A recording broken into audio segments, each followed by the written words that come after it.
ആറ്റുകാൽ പൊങ്കാല സമർപ്പണത്തിനുള്ള എല്ലാ ക്രമീകരണങ്ങളും പൂർത്തിയായതായി Attukal trust chairman S Venugopal. പൊങ്കാലയ്ക്കായി ക്ഷേത്ര പരിസരത്ത് കൂടുതൽ സ്ഥല സൗകര്യം ഒരുക്കിയിട്ടുണ്ടെന്നും അദ്ദേഹം പറഞ്ഞു.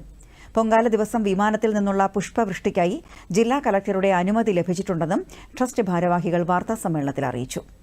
വ്യാഴാഴ്ചയാണ് പ്രസിദ്ധമായ ആറ്റുകാൽ പൊങ്കാല. 2025 പൊങ്കാല മഹോത്സവം 5-ാം തീയതി രാവിലെ 10-നുള്ള മുഹൂർത്തത്തിൽ കാപ്പുകെട്ടി കുടിയിരുത്തി ആരംഭിച്ചു കഴിഞ്ഞു. ഇനി അതിൻ്റെ കൂടെ തന്നെ 7-ാം തീയതി രാവിലെ കുത്തിയോട്ട ബാലന്മാരുടെ വ്രതവും ആരംഭിച്ചു കഴിഞ്ഞു.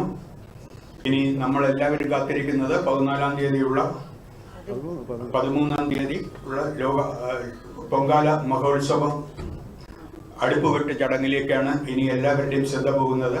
രാവിലെ 10:15 മുഹൂർത്തത്തിലാണ് ആ ചടങ്ങ് നടക്കുന്നത്.